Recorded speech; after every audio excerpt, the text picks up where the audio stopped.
welcome to Time of the Writer, the 2023 edition. It's being brought to you from UKZN, the Centre for Creative Arts. But my guests that are joining me today are joining us from Johannesburg, from Toronto, and I'm in Cape Town. So it's a truly multi-geographical festival today. I'm just going to take a brief moment to introduce all of them. I don't want to spend too much time on introductions because they all got incredibly long CVs. What's very interesting to me is that none of them were actually first primarily writers. They've all come to writing a little bit circuitously, which is a word I can never really quite say. So Yewande Omotoso is an architect, but she's also got a master's in creative writing and has written several novels. And we're going to be discussing her book, An Unusual Grief. Kumi Naidoo needs no introduction to South African audiences. He's a social activist, a climate activist, human rights. He's headed up Amnesty International, Greenpeace, and it's a great honor and a pleasure to have you in the room, Kumi. And we're going to be speaking about Kumi's book, Letters to My Mother. And then Henry is joining us from Toronto. I don't have a hard copy of his book, but I've got it on a digital copy. And his book is called Sean Left Quietly. He trained as in the legal profession and then moved in South Africa and then moved over to Toronto. So he's joining us from there. Bruce also wears many hats. At the moment, I think he's in the advertising industry, if I'm correct, Bruce, but you're also a playwright and a creative writer and writes all kinds of things, including a lot of Facebook posts, I believe. Yes. So the title of our talk today is Writing Through Grief, and reading all the books has been Bruce's. I haven't read yet, as it's still to come out.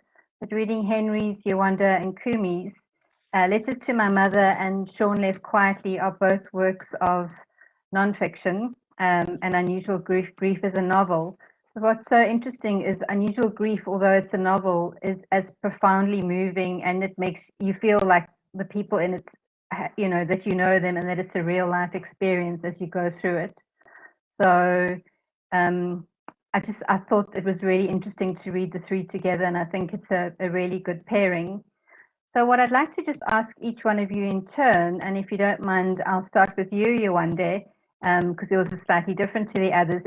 I know during COVID, we've all had very profound experiences of grief, and I think conversations about grief have been brought to the fore in a way which perhaps they weren't previously. But it's still not a topic that everyone's going to dive in and write a novel about. So why? Thank you very much, Tracy. And it's wonderful to be here and be with, in a way, on Zoom, everyone that's on the panel. Why grief? I mean, that's, for me as a writer, it's not a question I have any control over. Stories pick me, they come to me, I dream of them. I'm haunted by them, and I'm compelled, to write it.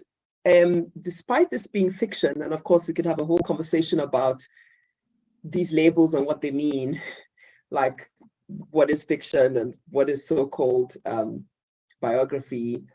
But it's based on some true experiences. In my early 20s, I was 23 when my mother died of cancer.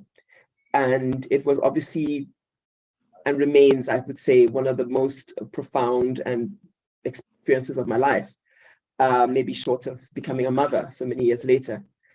I always say that from that time, my writing was obsessed with mothers and death.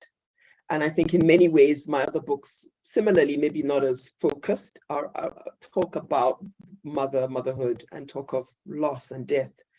In this particular book, I wanted to look at that story, but I wanted to buy myself some distance. So I just flipped the scenario and I asked myself, what would have happened if I had died and my mother had grieved? How would she have grieved?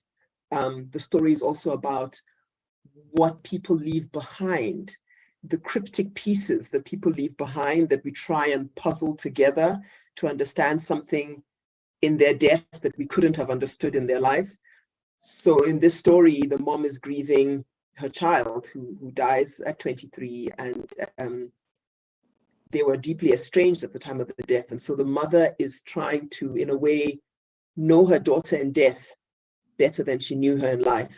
And I don't ask why. I just write. I find pen, paper, computer, and write, because that's mostly what my job is as a writer. Thanks, Yewande. It's a really beautiful book, and I really enjoyed reading it, although there were parts of it that were quite difficult. Henry, as a parent, you lost your son, and you've also lost a granddaughter. My sincere condolences on both those losses. You also write a lot about, in your book, about the kind of intergenerational grief and historical grief. But could you tell us a little bit about what set you on the path to writing this book in particular about your son, Sean? Right. Well, once one has lost, I also felt I wanted to keep his memory alive. And I wanted to honor him. There was the gap and the lacuna, and I felt that needed to be filled. The second aspect was that I found it very difficult to speak about it. Some people go to therapy, they go to psychiatrists, they talk to people. I just found I couldn't do that. The only person I could speak to was Marcia, but I had difficulty expressing myself. And when people would say, well, how do you feel? Well, what do you say? I feel fine, I feel terrible. And then they'll say, oh, I'm sorry to hear that, or I'm happy to hear that, whatever. And that's a conversation. It's completely meaningless. So the only way I felt I could deal with it was to sort of withdraw into myself and write. And by writing, I was able to, as it were, discover my own relationship to Sean.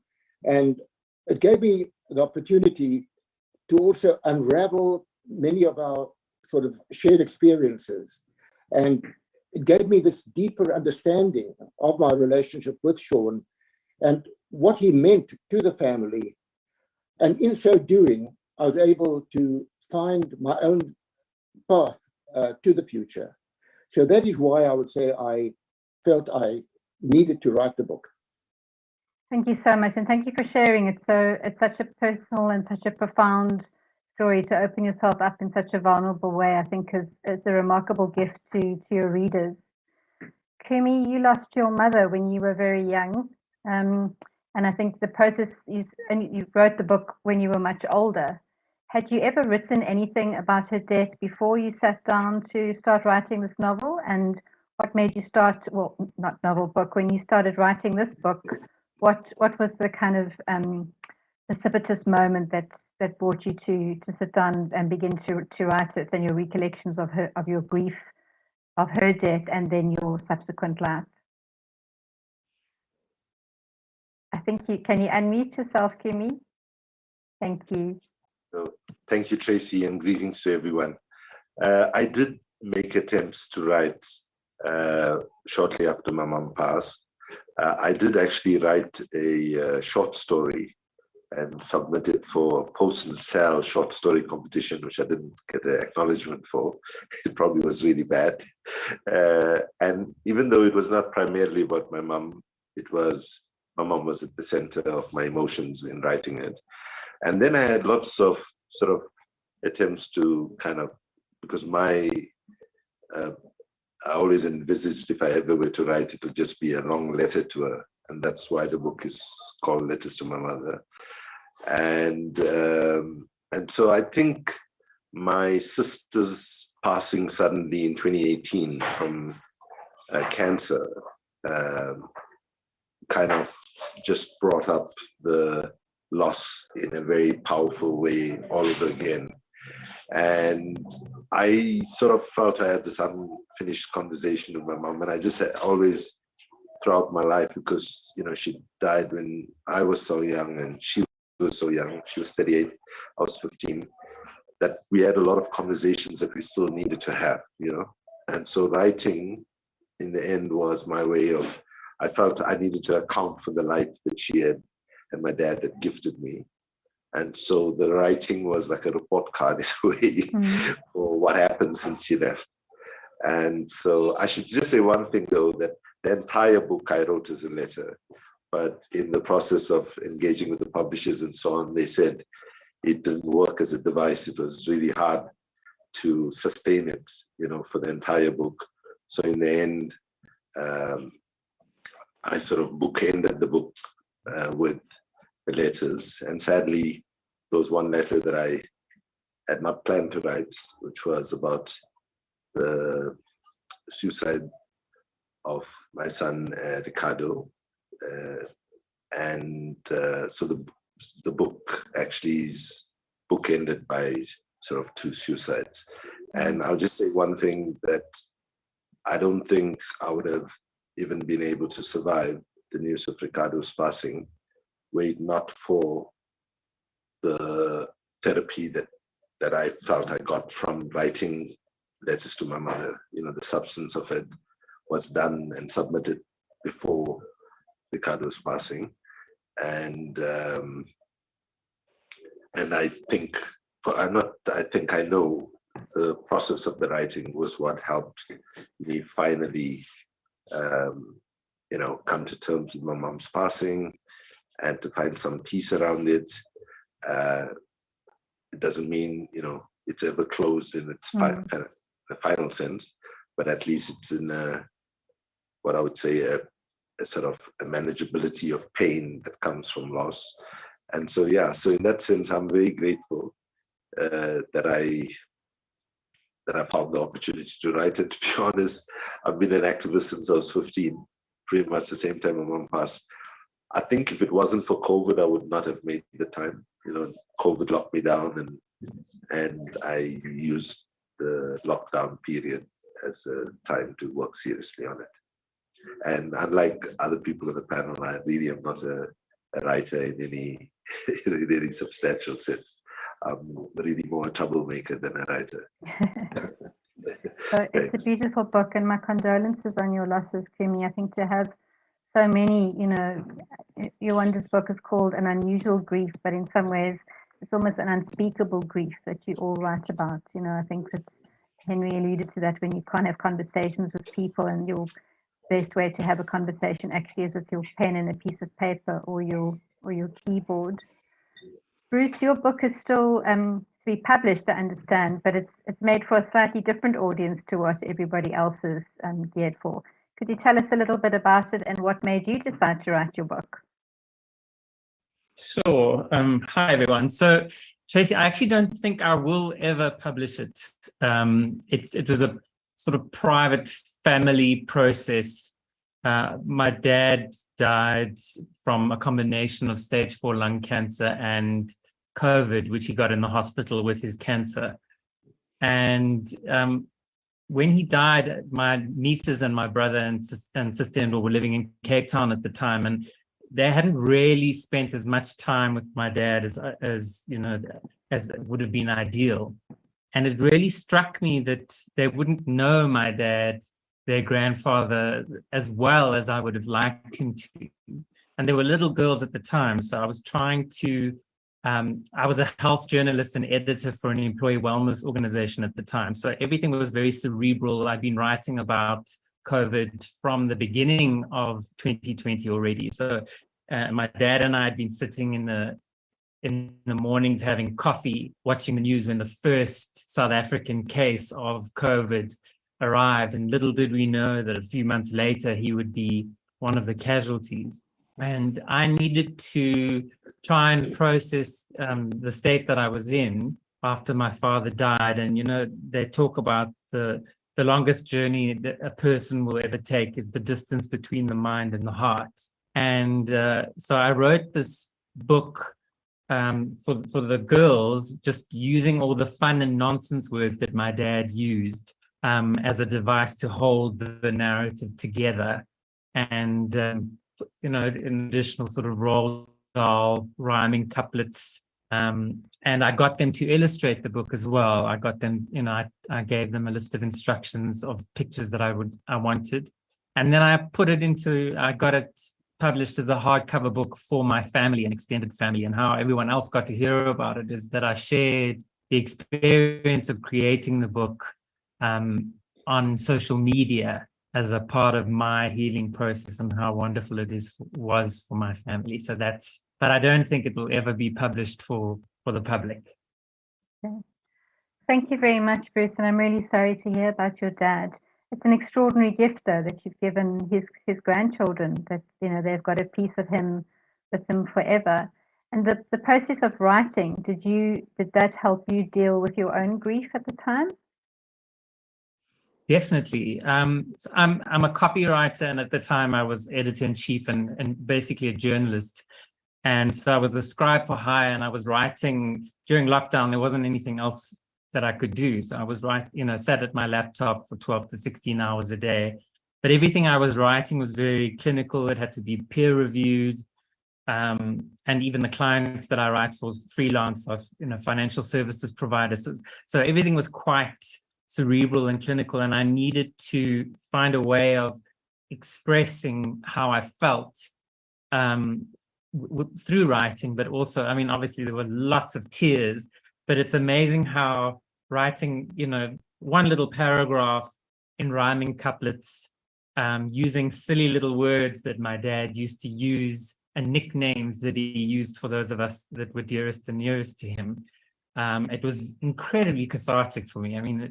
It seems like something so simple, but from all the highbrow writing that I was doing for so many hours, it became so basic and naive in a way, and it just allowed me to literally sit and cry my eyes out, while also celebrating my father and trying to get to the essence of who he was in such a way that I could pass that on to my nieces in a way that might have some sort of lasting quality, because then what happens to us when we die but the legacy that we leave.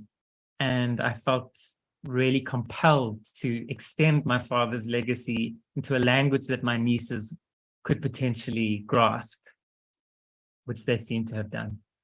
Thank you so much for that, Bruce. Yewande, Titus in your book is encouraged to write a journal, and we shared snippets with that. Was that, how did you come across that? You obviously researched the book extensively, but it is something that you've had personal experience of before, and that you used it as a device in the book? I think like everyone has shared, and it probably doesn't have to be underlined that writing or art making or creating is an amazing way to be in the world just in general, and obviously an awesome, a really powerful way to deal with the world and deal with what gets thrown at you, including loss, death. Yes, and when I was writing An Unusual Grief with the character of Titus, and it's interesting, I think, Henry, you mentioned this thing of therapy, and it comes up in the story because, of course, because the loss that they have in the story is that the daughter takes her own life. And when that comes up in the story, of course, people are saying, see this person and go and talk to that person. And it's the two parents and the different ways they deal with grief. The husband, the errant husband, goes into therapy, and he goes disbelieving. He goes to put up a good face, but is surprised by what he encounters in the therapy room. And one of the things he's encouraged to do is to write this journal. Whereas with the mom, Mojisola, instead of going into therapy, she goes to her daughter's apartment, a place she was never invited to, a place her daughter lived kind of secreted away from her parents.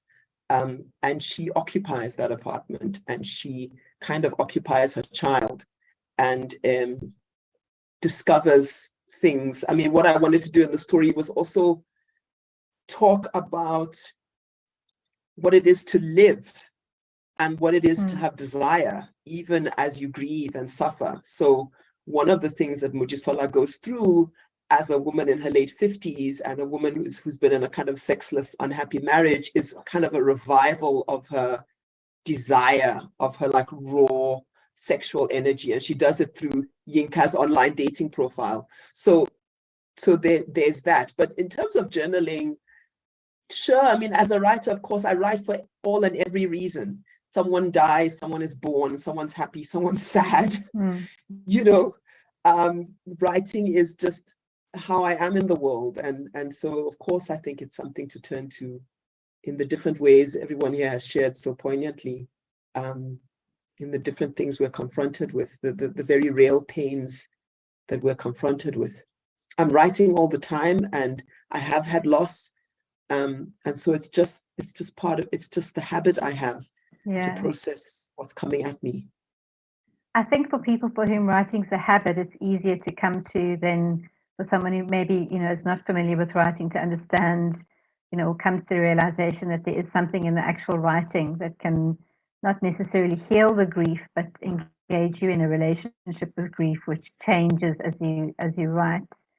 Henry, when you were writing, and Yewande, mentioned that her book is also about celebrating a life. I was very struck by the fact that, as much as there's the awful loss of Sean, there's also a celebration of his life and what he meant in your family. And obviously, he had other siblings, you've got other family members. The process of writing and when you were writing, did it make you look at his relationship with other family members and you? Well, yes, of course. In the writing, I thought about his relationship with his nephews, his brothers, and this he was very, very close to his nieces and nephews. And when he passed away, each grieved in their own particular way. Some were very young, and they would ask, questions, and one had to answer those questions. And in regard to his brothers, it had also, I think, a deep effect. And each one of them sort of manifested, I think, their sadness, their hurt in different ways. I mean, one brother, for example, called a particular project called the Sean Blumberg Transparency Project that Sean had worked on, which it was an act basically of creating a website which records every single charity in Canada, 80,000 charities, and every single detail about them virtually from an economic point of view, how much they take in, how much they expend, who the directors are, going back for the last 10 years. So it's a website of, I would say, millions of data, which is the only free website in Canada devoted to an analysis of all the charities in Canada. And this he called the Sean Blumberg Transparency Project. And then another brother would, for example, every year would honor him by going on the internet and put a posting on, and all Sean's friends would, as it were, respond, and they would talk about memories of Sean.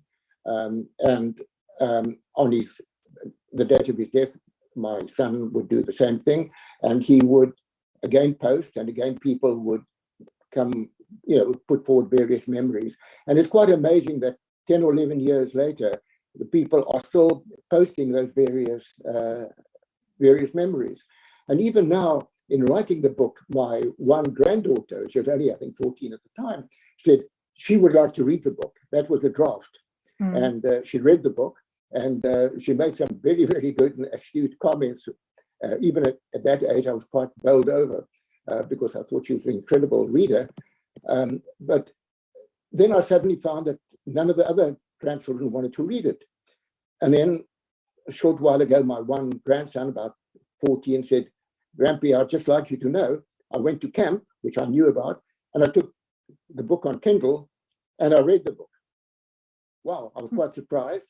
And then another grandson popped up a few months ago, and he said he also read the book, and he found that the book was very, very important to him because it put in perspective his own pain and his own feeling, because he had moments, I think, when he felt down, and he said, but feeling down was not the same as Sean. And he felt in a way that the book also highlighted to him that he was not alone, that there's a whole community of people out there who suffer from pain. So in a way, in regard to the family, I think it made a tremendous impact. And in the same way, our granddaughter, when she passed away at the age of 2, made a tremendous impact on the family And one does various things. One commemorates, one remembers joyous occasions and such like. But I don't think that any family can remain unscathed in any way where it's such a close loss. Mm. Thank you for sharing that with us. Kumi, it's interesting what Henry said about his one son, embarking upon the transparency project, because one of the ways when your mum died, I'm just reading from the introduction to your book, that the advice that you got from one of your uncles was, one way you can deal with your ma's loss is to live with purpose and work for the dignity of all people. I mean, you were only 15 when you lost your mum, and in incredibly tragic circumstances, and you've definitely taken that advice to heart. How did you, at the time when he told you that, and when you look back on that advice in later years, how did you respond to it then, and how do you feel about it now? So the advice was given like about 3 months after my mom's passing, which meant I would have been 15 and a half years old, roughly around then. And you know how it is when you lose someone, it's very difficult for people to know what's the right thing to say, right? To be fair. And mostly people bring out what they've heard other people say, which is, God picks his favorite flowers, or she's in a better place, or she's resting now, at least she's out of pain. And, and all of these are well-intentioned. And, I received them with gratitude at that time in the state of shock that we were in. But the one advice that stood out, that was practical and that was sort of useful, was Uncle John. And by the way, he wasn't an uncle, because we grew up in a thing where anybody that was older, we'd call them uncle and aunts and auntie. Understood. And he was a close friend of my dad. And both of them were involved in community work, in soccer and cricket administration, and so on. And he was an activist, in his own right, which I only discovered fully later in life. But basically, he said, I don't want to pretend that I know what you're going through. That was the first thing he said, right? But he said, but what I know for sure, though, right? Whatever you're feeling, there are people in the world who are suffering much more because of the fact that people don't have food to eat, home over their heads. And he said there are many young people who don't have family, and you're lucky that you have, family. And I am deeply, deeply grateful for my aunts, my uncles, and everybody in my family, because they did carry us up after my mom left. But that direction that he gave me to move to service was something that one was able to act on quite immediately. And the writing of the book did put me into deep reflections about whether I would have gone on this route had my mom not died. The truth is, I had become aware of what was happening in terms of apartheid. Steve Biko's death was an eye-opener. Even though we were quite young, we had a few progressive teachers who were willing to share the truth with us and so on. And so all of those things kind of already got me as quite an aware student from the age of, I would say 13, early 14. And so we were already looking for ways in which we could contribute. And my mom's passing happened 2 weeks after there was a national student uprising. So it was also a convergence of circumstances, Uncle John sort of saying, stand up for the dignity of all people, and it coming so soon after my mom's passing. I think those things came together, and then from the age of 15, from that first struggle, we didn't understand much then. I like to tell the story that in my first march, the slogan at the front of the march was, we want equality, because we're fighting for equality in the education system. And by the time the slogan got to the kids right at the back of the march, they were chanting, we want a color TV, we want a color TV, because they thought that's what the older kids up front were chanting. And I jokingly say, I probably at that time I wanted a color TV and equality almost equally. And Both seem like a very far prospect.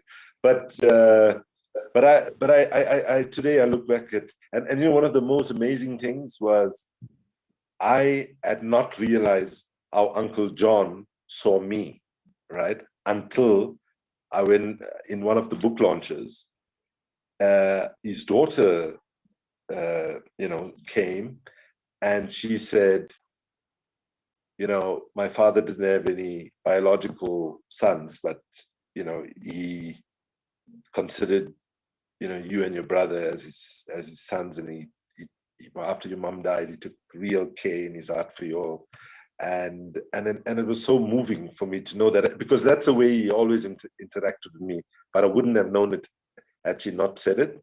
And then the other amazing thing was she went and found a photograph of my dad and him, which I had never seen before.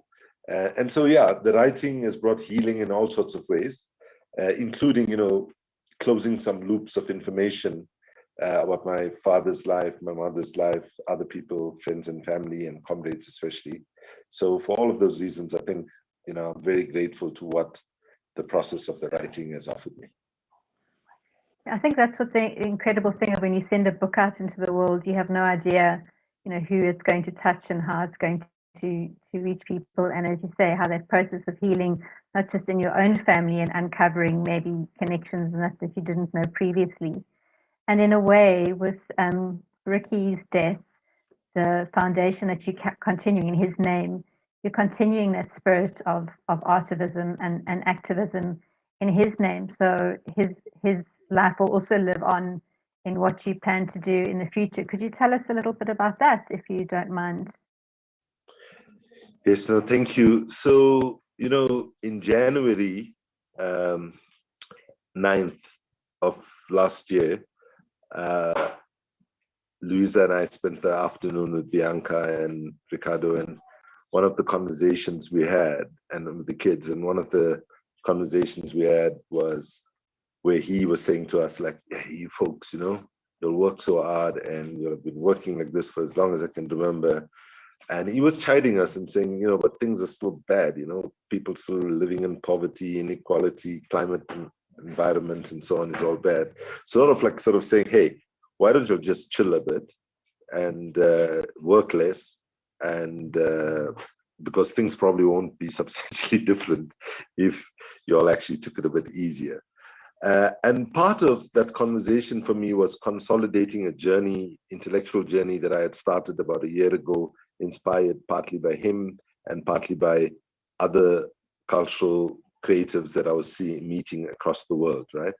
And what they were sort of saying is, one of the mistakes we activists make is that we think that you can win the argument by using facts and figures. Like, say, on climate change, we talk about we have to keep things below 1.5 degrees, and that means usually nothing for 99% of people in the world, because we're not breaking it up in an accessible way, right?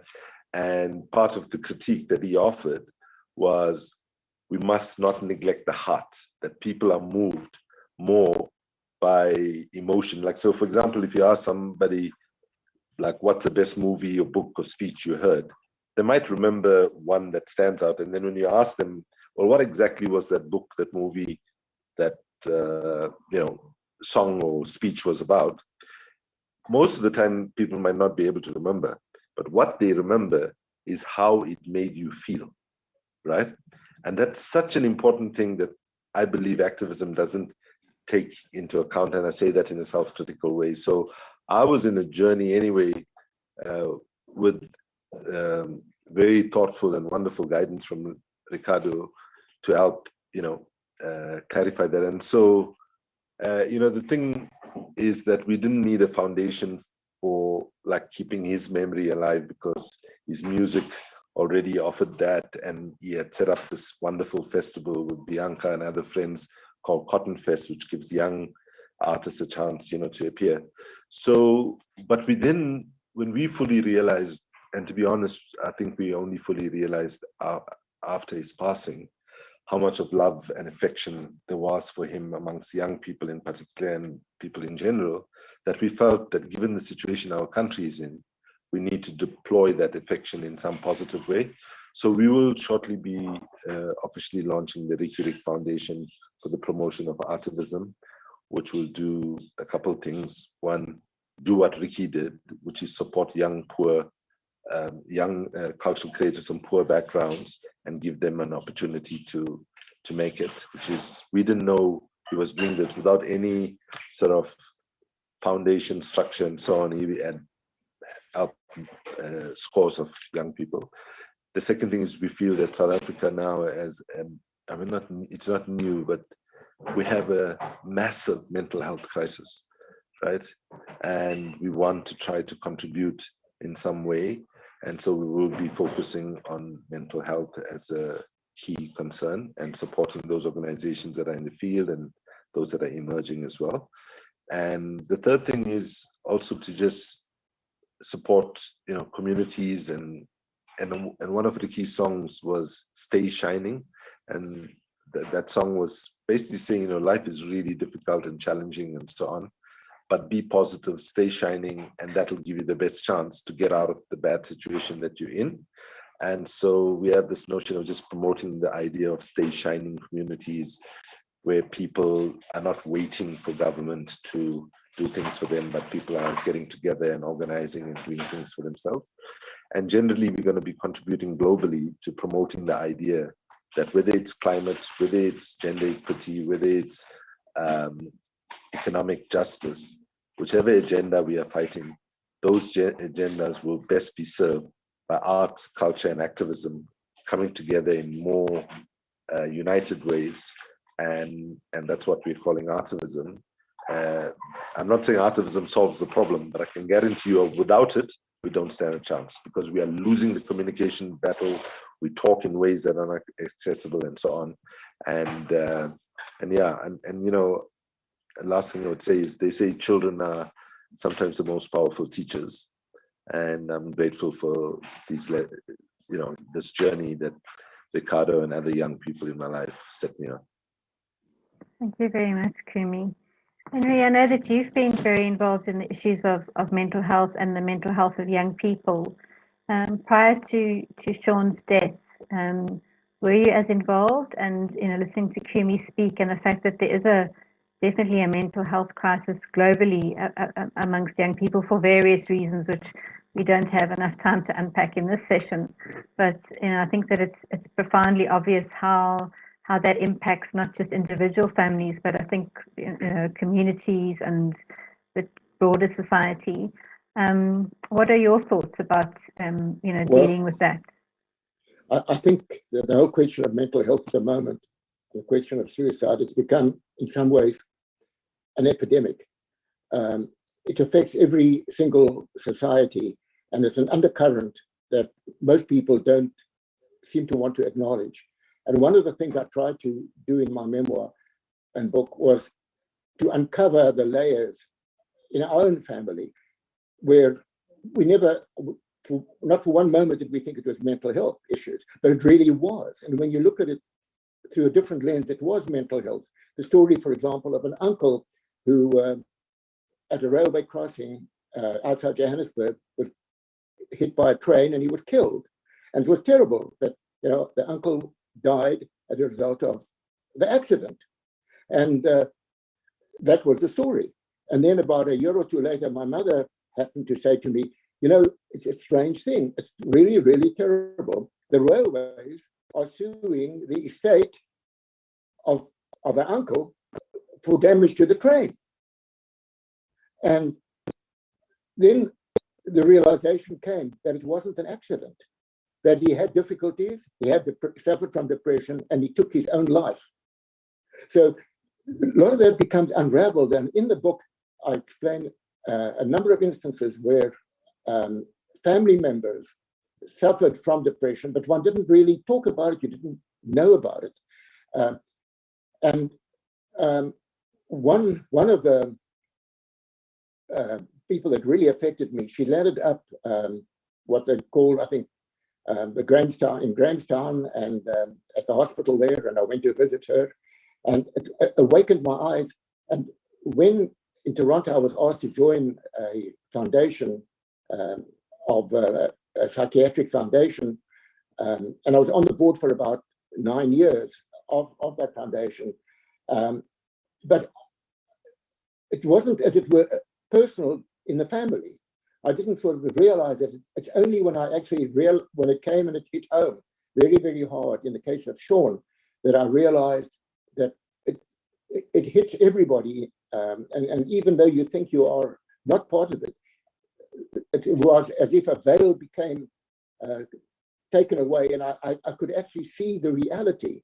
And when Sean passed away, quite a number of people that I thought I knew very well suddenly unburdened themselves to me, and I never knew. I mean, one person who was a client and been a client for a while, I had no idea. He'd fought in the Foreign Legion, the French Foreign Legion, really a tough-looking guy. And he came to me the night before the funeral, which I thought was very unusual. And he said to me, "I cannot come to the funeral." And he sat down and he told me that when he was about 15 years old, he found his father hanging, from the rafters with a noose tied around his neck. And he's never recovered from that. So I find that all over the whole issue of mental health is absolutely prevalent. But I find the worst part about the whole thing is the lack of treatment. That while there are suicide prevention lines, you can, if a person's about to jump from a bridge, as it were, they can phone and somebody will talk to them and try and pacify them. But immediately thereafter, when you actually need help, when you need counseling, when you need therapy, psychiatry, I find that not only here, but I would say right through the world, it's hard to actually get that treatment. And that, I would say, is one of the biggest problems that is faced with mental health issues today. Thank you, Henry. I mean, you've all spoken a lot about writing through grief, and in this instance, it's around the grief of losing a loved one. But I wonder if, and perhaps Kumi, you could speak to a little bit about this, the grief that somebody experiences before they commit suicide, and the fact that, is there something writing through that personal grief that they're experiencing? Because it's, people go through, sometimes it's a short period of time, sometimes it's longer before they make that final decision. And obviously without being prescriptive, but was there a process that you went through when you were writing your book that you maybe thought, if your mom had access to some, kind of treatment or other modality before she made her decision? And the same with Rick. And then lastly, also attached to that question, did you find the conversations around your mother's death different? Was it a different kind of conversation to what you were having so many years later when Ricky died? Yes, the conversations are definitely different. Obviously, it was time I was 4 decades plus older, but I think losing a child and losing a parent is probably about the most horrific things to happen to people. And I mean, I think, I went through many phases. Let me, if I can just speak about my mom first.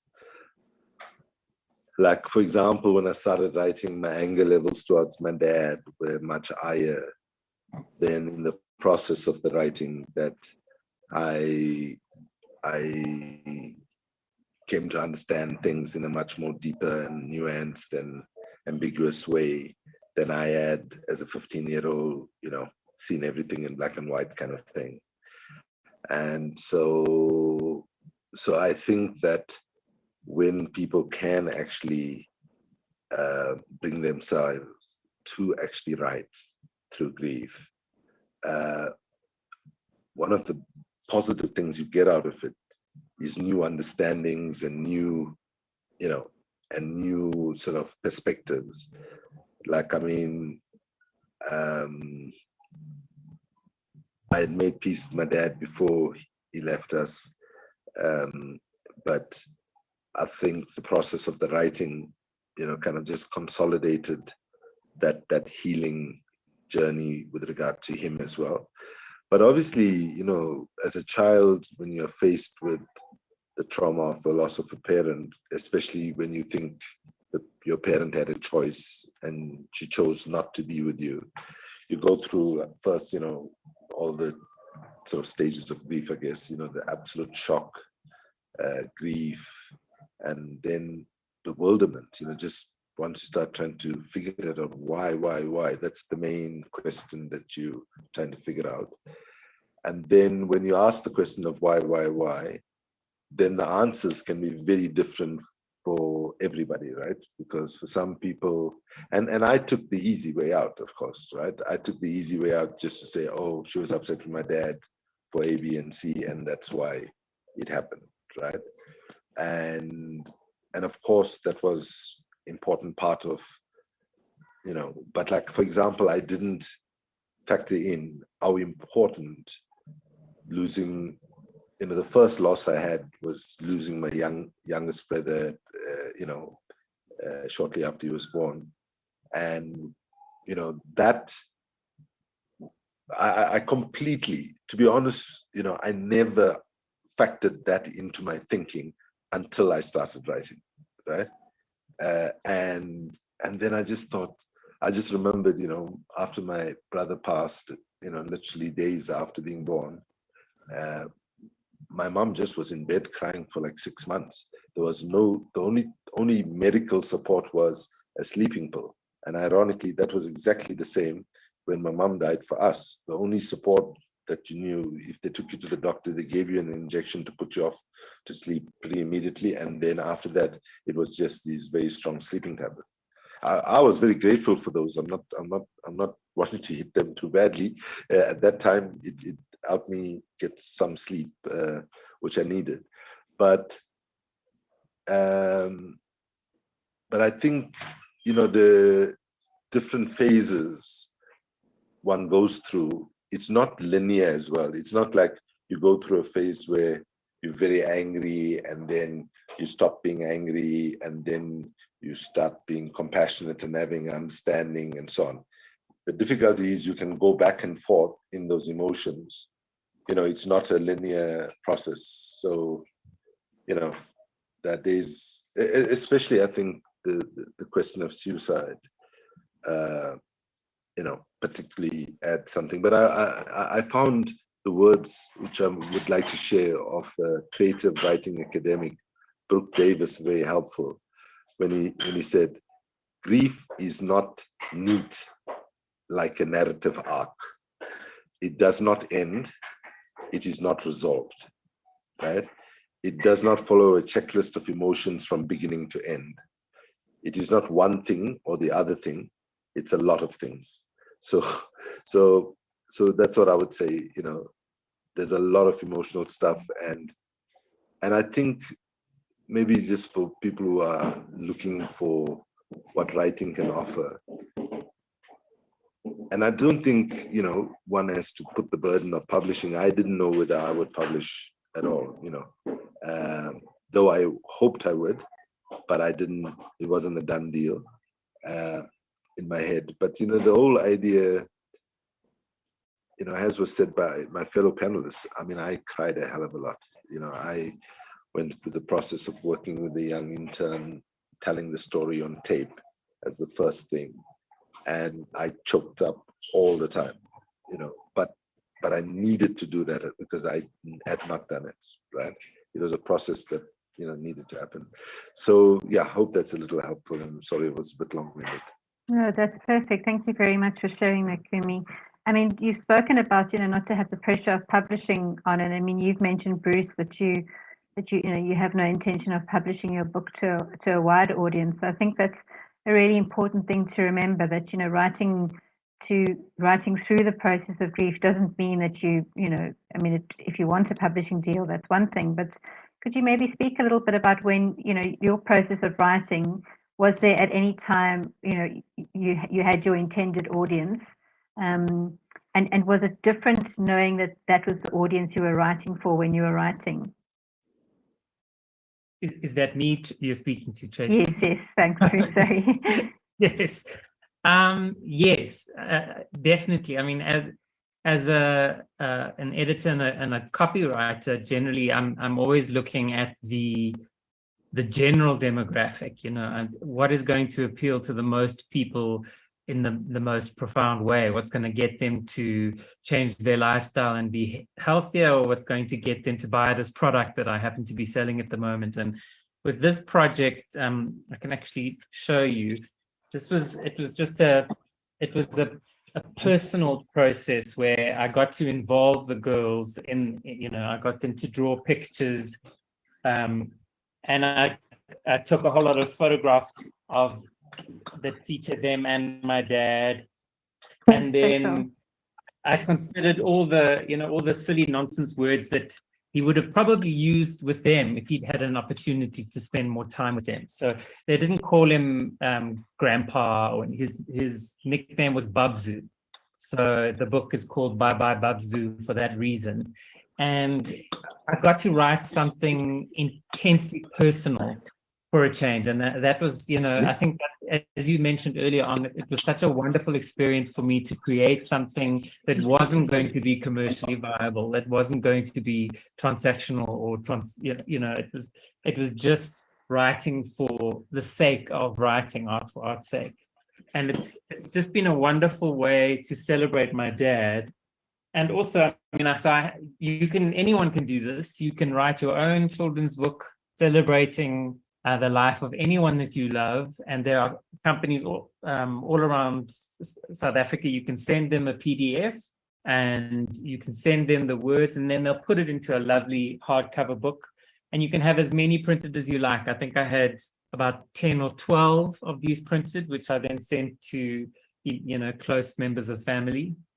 And it's wonderful because it now sits on the coffee table in my home. It sits on a coffee table in my brother's home, in my aunt's home.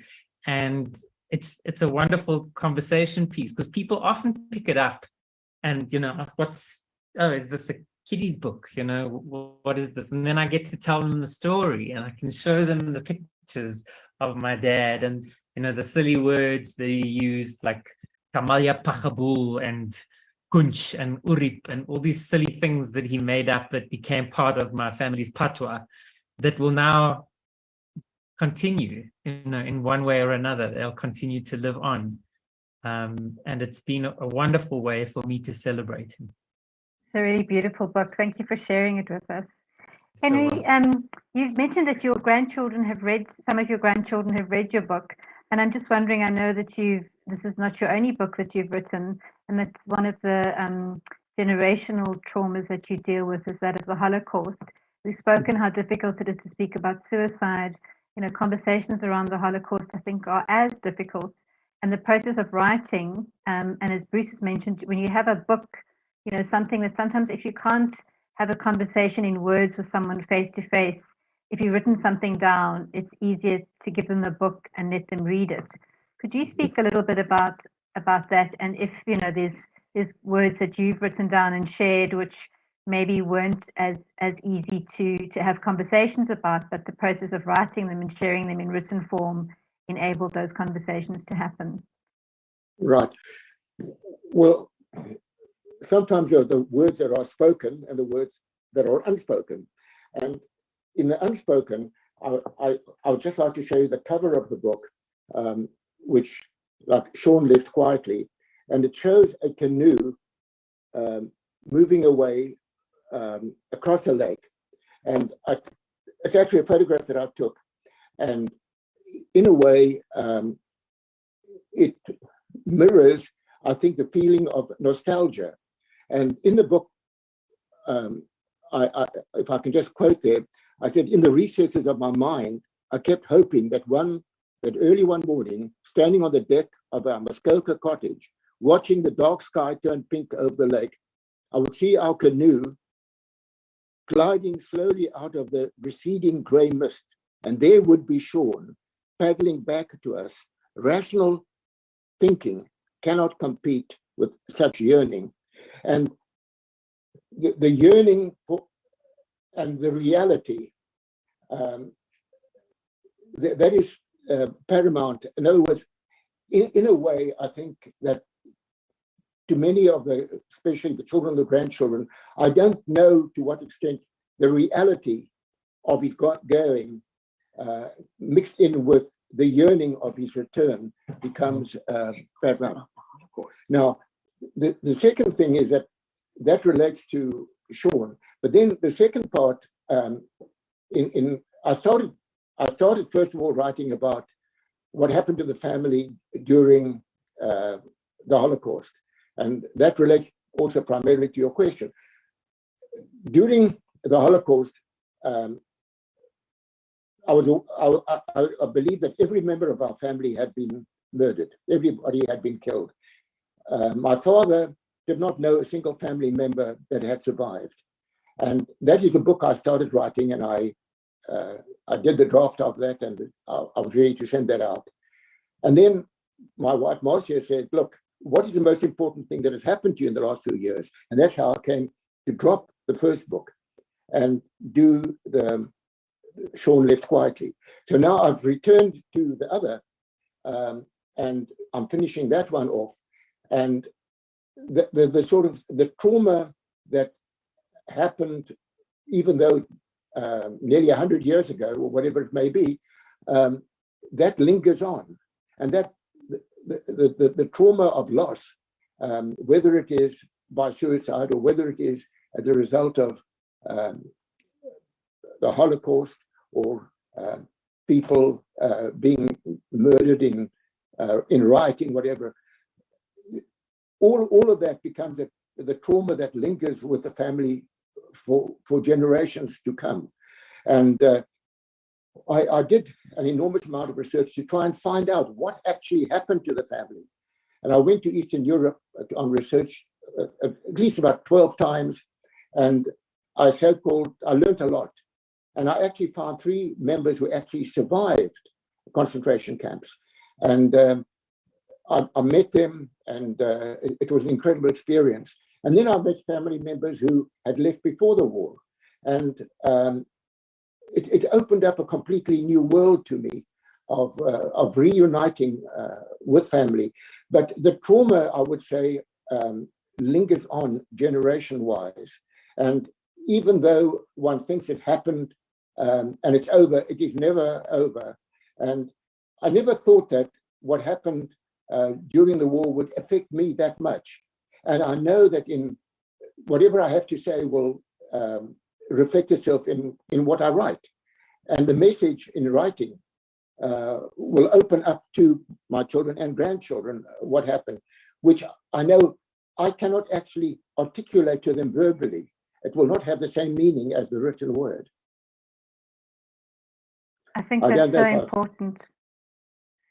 Thank you, Henry. And the intergenerational trauma and not, the grieving losses of generations past, I think sits in all of our memory cells. And in a way, if you have a more current death, it triggers all those historical generational deaths, and one kind of grieves all those together with the grief that the death and the loss that you're grieving at the moment. And I think both yours and Kumi's books speak very profoundly to that, the sense that dealing with each loss is a kind of a progression of emotions and feelings, but that there's like a primary loss that we can all kind of go back to tap into that. Right. Yewande, one final question for you. It's just in terms of Mojizolo. I think I pronounced her name correctly, but I don't think so. Mojisala. Mojisala.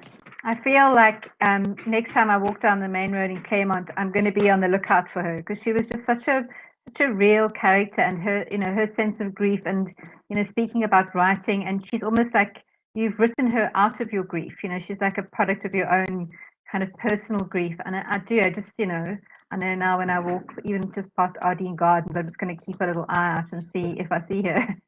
There's something profoundly beautiful, I think, about creating a narrative that's not necessarily true, whatever that true means, as you said in the beginning, how we put books into boxes. But everyone's spoken about how the process of writing through their own personal grief has been a journey. Do you see when you ended your journey with her at the end of the book, how did you feel about that? Thanks, Tracy, and thanks for, well, I like what you're saying, because how I felt about it when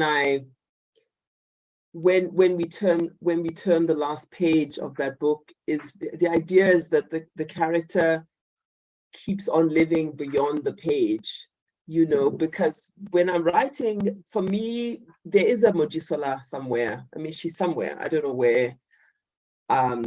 I don't know where right now, but there's a realness, and I have to have that feeling to write whatever I'm writing. I'm not there thinking this is someone I've made up.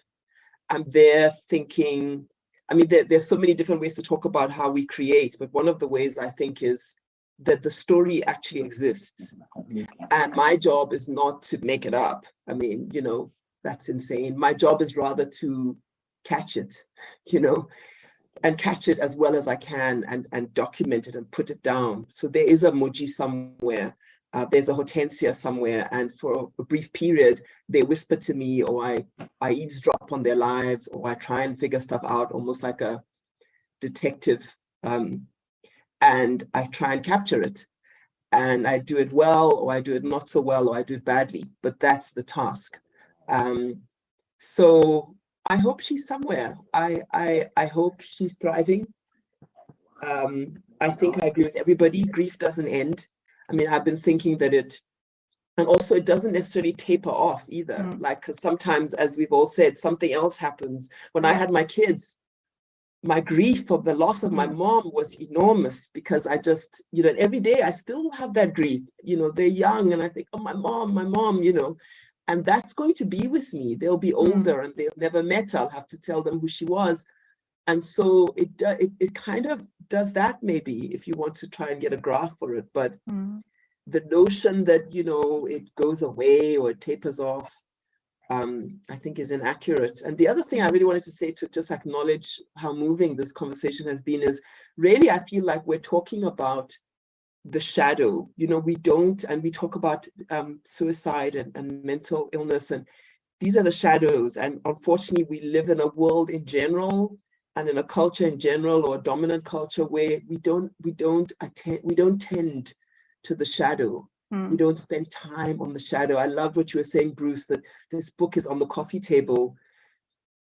It's not only sad, it's not only happy, it's not only tragic, it's not only, and that's the mess that we don't spend time on because it's too complicated, or because whatever, life calls us to do other things. So the writing through grief for me is like attending to what we normally shove away. And definitely as a writer, that's what I do. I want to write the shadow. I want to write the things we want to turn away from, hide from, pretend, keep secret. We want to shine light on that. And definitely that book, it looks so beautiful, Bruce, is this like bright light on this pain. But it's not only pain. And there's such truth in that. So yeah, it's been wonderful to listen as well. Thank you so much for that, Yewande. I think those are excellent words to end on, because I see we've sadly reached the end of our time, but I'd like to thank each and every one of you for sharing such profoundly personal your experiences, both in the session, but also, setting them down in words that I do feel like I've had an encounter with each of you personally, and each of your loved ones that you've written and spoken about. I think that thing of tending to the shadow, but we need to do that. But what's also so beautiful about both your book, Kumi, and your book, Henry, is that you've honored the life of the people that have gone. So as much as it's about grieving and mourning their loss, it's also about celebrating their lives. And I wish you all long life. I hope to read many more books on many different subjects from all of you, but I encourage everyone who's watching, if you can, to please get hold of Yewande and Kumi's books, which are available in all bookstores. Henry's is available online at the moment on Kindle, and I'm sure will be available in hard copy sometime soon. But I'd just like to take this opportunity to thank each and every one of you. It's been a really amazing, enriching conversation, and I really appreciate your time and your writing. Thank you. Thank you very much. Thank you. Thank you for including me.